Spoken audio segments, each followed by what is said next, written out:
October 31st. Happy birthday to me!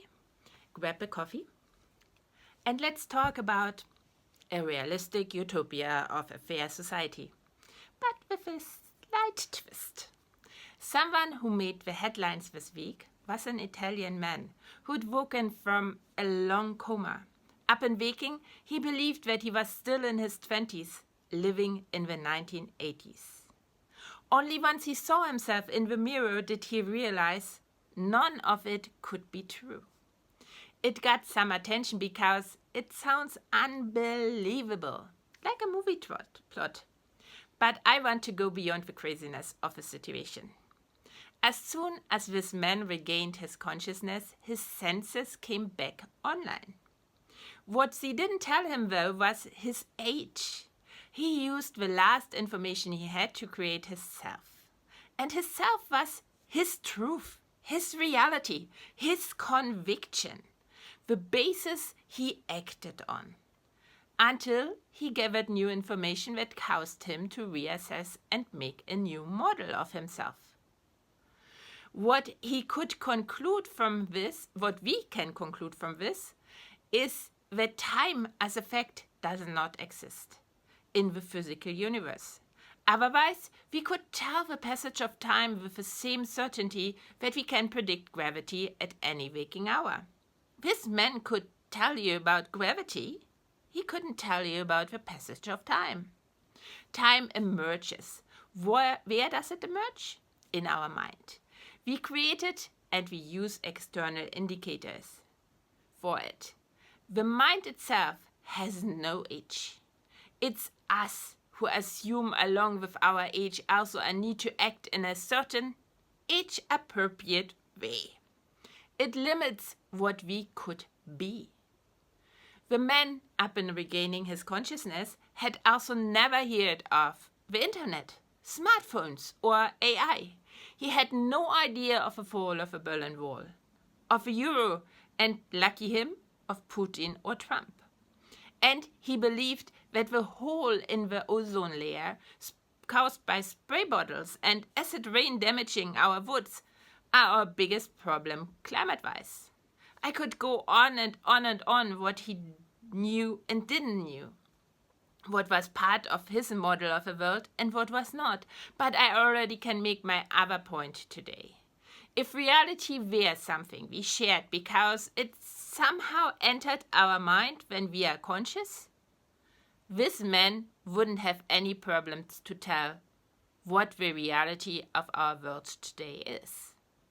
But the man, while fully conscious again, thought the world was still like it was the day in the 1980s when he fell into a coma.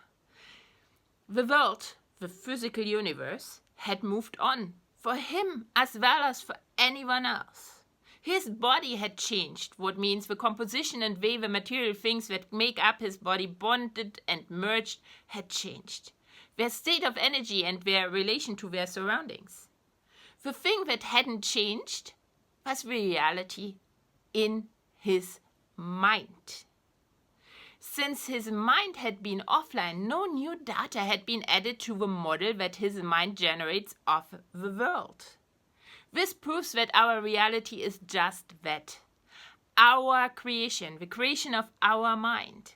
Since we self-generate our model of the world, of which the self is a small part which we deliberately separate with a border that we draw around it on the tapestry that we call our reality, the results are bound to be diverse from person to person.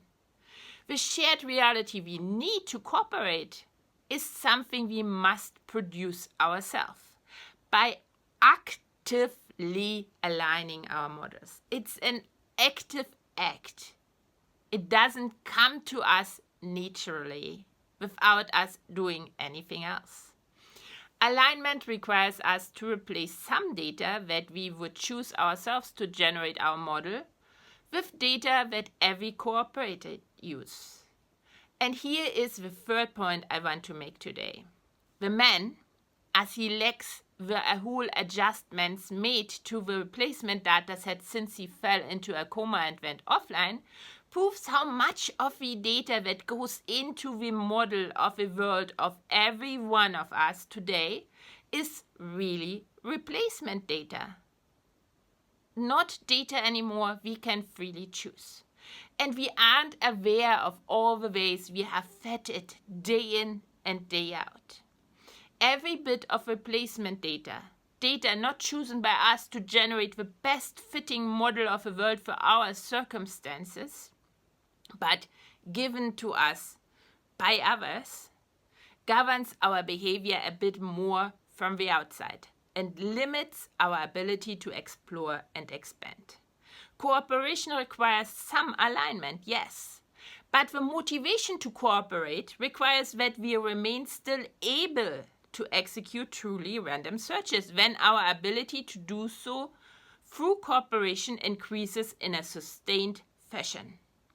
Too much replacement data makes it impossible, as it forces us to exploit the existing knowledge contained in the replacement dataset, to act like the replacement dataset tells us. And that limits us. Limits us to not the highest payoff that we could gain through random searches, through the exploration of our skills and abilities at all ages, but limits us to what someone who gives us these data needs us to be.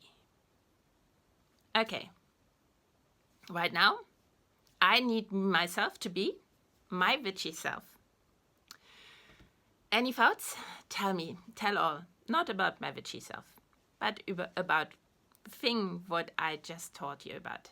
Since our models of the world change with every new information we gather, and the models are only accessible to others when we communicate them, because they are creations of our mind, as this man chose us. We are part of never-ending negotiations that require constant conversation and debate if we want a fair society. Finally.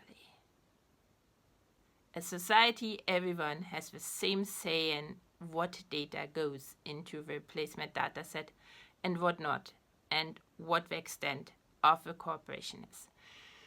Okay, that's all for today, for now, maybe for today, because I'm not sure yet if I go on a TikTok live tonight in my kitchen. There will be cheesy chicken pot pie, but maybe just a secret for myself and whoever is eating with me.